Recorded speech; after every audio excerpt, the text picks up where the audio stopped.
So, when we talk about narrative research, I'm always a little bit confused and I wonder if I'm in the right conversation. Not because I don't value narrative research. My entire dissertation project was essentially narrative in its collection of information, in its synthesizing of information, in the story that it told in the end.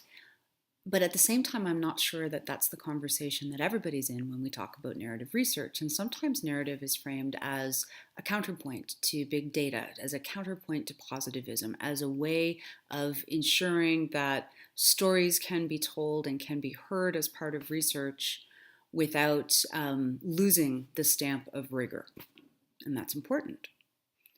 However, the funny part for me is that I think that there's something about the idea of narrative and story that goes so far beyond the concept of method that when we start to look at it and peel it back deeply, it's really that every form of research that we engage in, every single method to me has a narrative around it. That it is almost impossible as human beings who understand ourselves in worlds to escape the idea of narrative. And even the most sort of um, analytic or positivist or big data researcher is still telling herself or himself a story about what things mean and what it means to be true.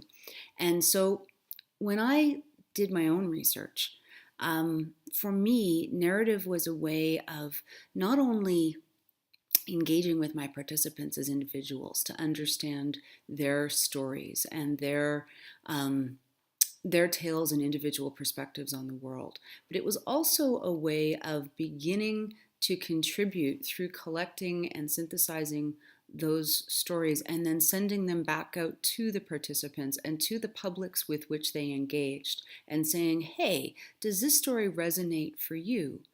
For me, that was a way of beginning to try to contribute to a much bigger concept of narrative, which is the stories that people tell ourselves about what it means to do the things that we do. And right now, we live in a time when people use things like social media, but a lot of the stories that we have available to us to tell ourselves about these involve frames like addictions and frames like this is making us less social, and frames like, we don't talk to each other anymore. We don't really connect. And it was important to me to look for evidence of some of those narratives in the stories that I collected from individual people as part of my research. But it was also important to say, what are the stories that are not being told out loud in that big sort of public narrative sense that are showing up in each of these voices or in many of these voices? And how do I pull those out into a thread that I can then actually find a way to circulate into the world so that when people look at what they do as scholars or as human lives on the internet, they have stories available to them, narratives available to them that honestly represent, as best as I can,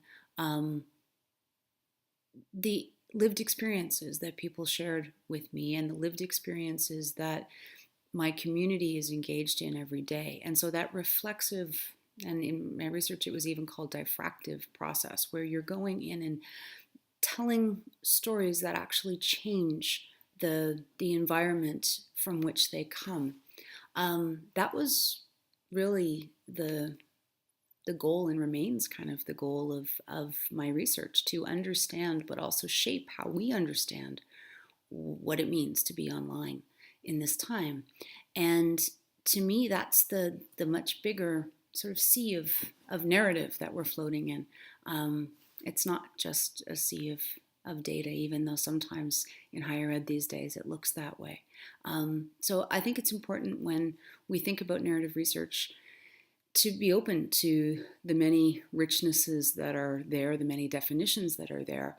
But ultimately, for me, the real joy is in telling a story that might begin to take hold in people's minds broadly about what it is that we do in these spaces. Thanks.